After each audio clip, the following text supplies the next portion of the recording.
Hello there, Seraphim17 once again. This is my Kingdom Hearts 2 Critical Difficulty video walkthrough. We're revisiting Port Royal. This is the second time around in the worlds, and they are drastically more difficult. The level caps, or the level requirement, or recommendation I should say, has increased, because the levels have scaled. The thing to know is you can take them on in any order. Don't let the levels put you off.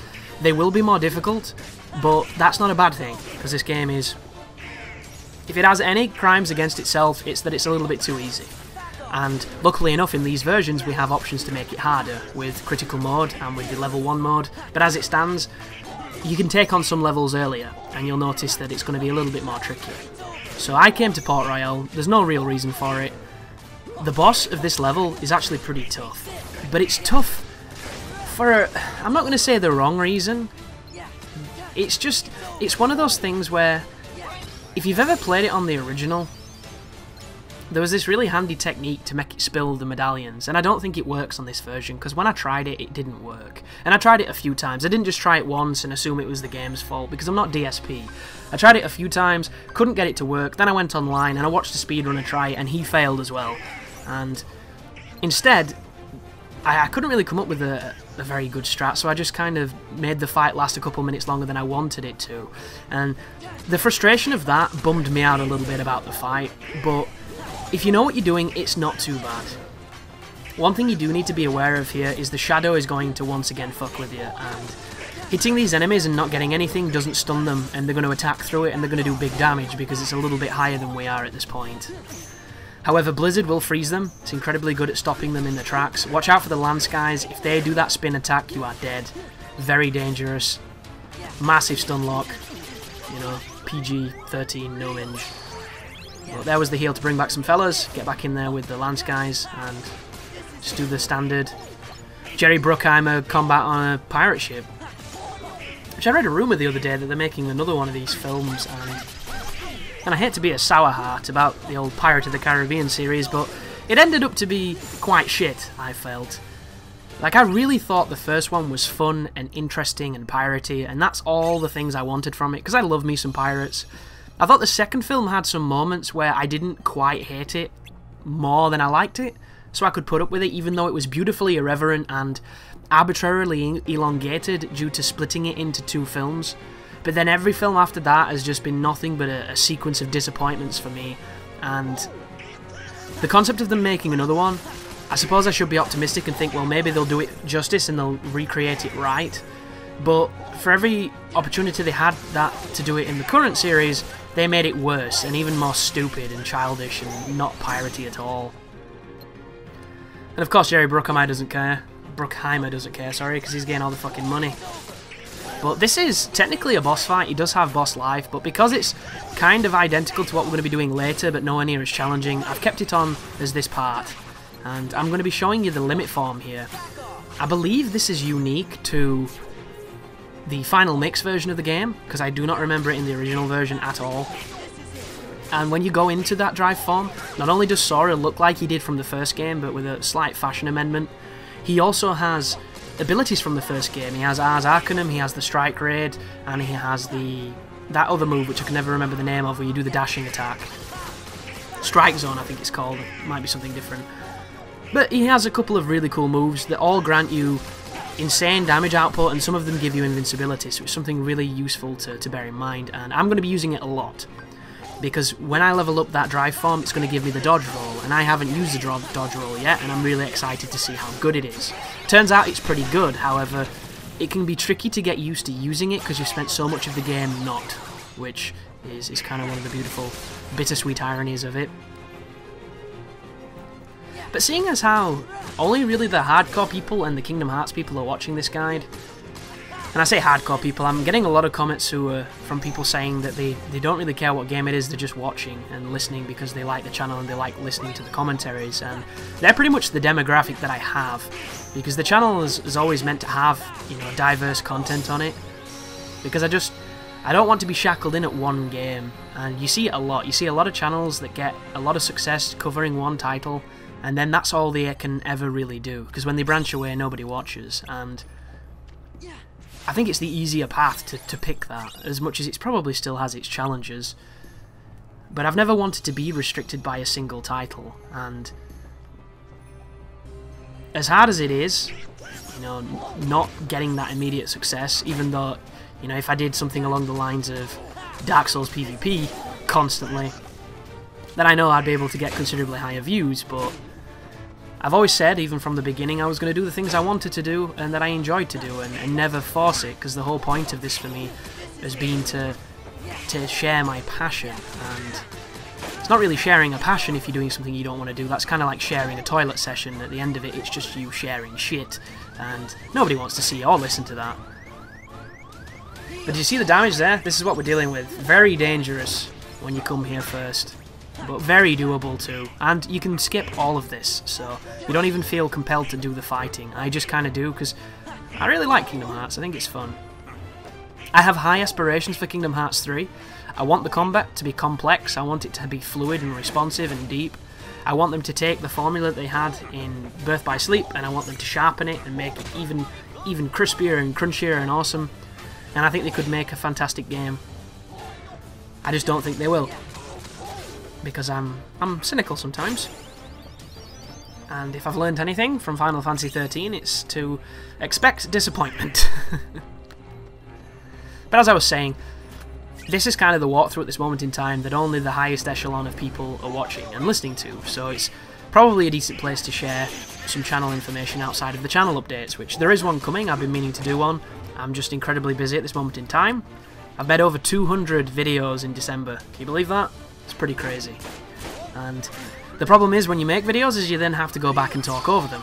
So it seems like a really good idea when you're making them, but then when it comes to the talking part, you realise just how much time it absorbs. It is a massive time sink. It's not even funny. And you might look at this video and go, well, it's only 14 minutes, but imagine 50 of them. 14 minutes adds up real quick. Not with this guide, though, because this guide has videos all over the shop, which a couple of people have been asking about, and once again, I have tried to address it by saying it's nothing to do with my internet, it's just to do with the game. The levels are as long as they need to be to cover the particular section / world / boss, and everything else is just what it is.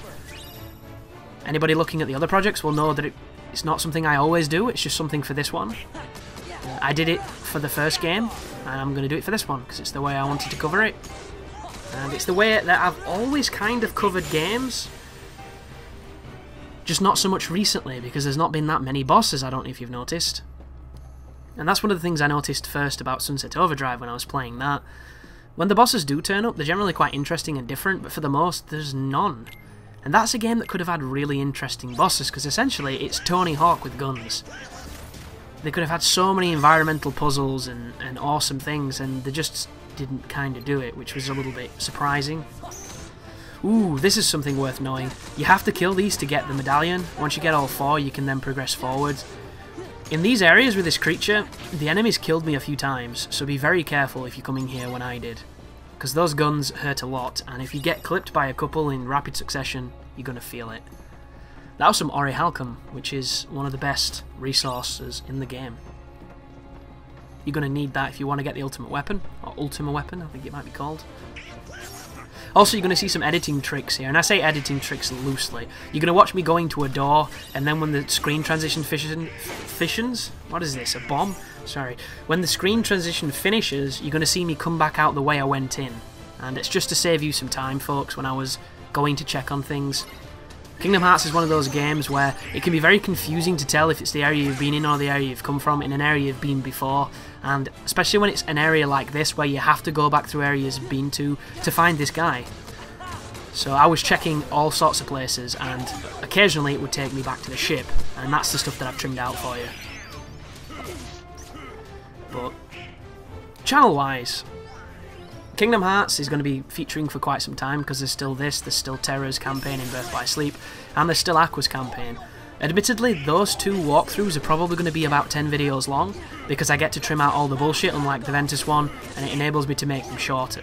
It's not going to degrade the quality in any way, because they're still going to be really fantastic videos, if that's your thing, but they're going to be ongoing. Final Fantasy X playthrough is going to be starting, and Pandora Tomorrow is going to be turning up as well. I have one of the videos commentated, I need to edit the remainder of that guide and commentate the rest of it, But they're not so bad, those, because it's only about 9 levels, and the levels are about 20 to 30 minutes long. And that's after some, you know, some pretty extreme editing, which is the stuff that you really don't want to see, because it's the tedious stuff that involves removing autosaves and pausing and things, which... That is a game that does it fantastically, and I don't mind it at all, because it makes the video seem really, really good. But those are levels that could have easily been an hour-long videos, but luckily, thanks to the ingenuity of Adobe and software such as this, I can get rid of that for your viewing pleasure. But that continues as well. There aren't many games coming out in the next month, so we do have this luxury of having these older titles. I'm tempted to do kind of like a Dark Souls 1 playthrough, or a Dark Souls 2 playthrough, or both. Just as kind of like a revisited post-Dark Souls 2 before, you know, this Scholar of the First Sin turns up. Because we all know that's going to be interesting, even if it's just going to be me pointing out everything that's wrong with it. Which I'm hoping it's nothing to do with that. I hope I'm going to completely regain my love for that game. But I have trepidations. There's a lot of things I could do. There's a lot of stuff I've been requested to do. A Shadow of the Colossus walkthrough is something that I'm going to be doing. I can't tell you when though, because I can't tell you when I'll get it. But a Patreon recommended or requested. I don't know what's wrong with my words today. I kind of give up with them halfway through. It's kind of amazing when you spend so long talking to yourself. You have faith in your mouth's ability to actually finish a damn sentence. But somebody requested it, and they are a Patreon pledge to me. So I'm definitely going to check it out, and it just so happens that the game they've picked is one of my all-time favourites, so it gives me an excuse to cover it. And I haven't played Colossus for a very long time, and I still have my... I don't know if anybody bought it when it came out, but there was a limited edition version of it, which came in kind of a paper cover, kind of like a card cover, that was thin, but not as thick as you'd expect. It was weird. A weird cover, but a beautiful piece of art. And then the game itself, which was unbelievable, that game, if you've never played it. Such an interesting, transformative work. Like, it questions what you believe a game to be. And there are people who are going to play that game and think it's the biggest piece of shit ever. Rode around on a horse in a massive field, I had no idea where I was going, nothing happened, I didn't get to kill anything, it's boring and shit, 1 out of 10. But then there's the other side of the spectrum of a person who goes into this kind of surreal, dreamlike situation of a young man trying to save the woman that he loves and getting into this contract with this deity to slay these natural creatures, and then somewhere along the lines it starts to blur between good or bad. Are these things evil? Are they monsters, or are we the monster? And it's a very emotionally infused and just magical experience that I cannot recommend high enough. And the 17 or 18 colossi in that game are just... I mean, a couple of them are cookie cutter, they're kind of copied versions of the older ones, but even so, the sense of scale and the technical achievement of that game, it makes every single one of them feel important, and it's such a great, great game. And the soundtrack is probably one of my all-time favourites of anything ever. I think it was Yoko Kanno who did the soundtrack for that, but absolutely beautiful composition.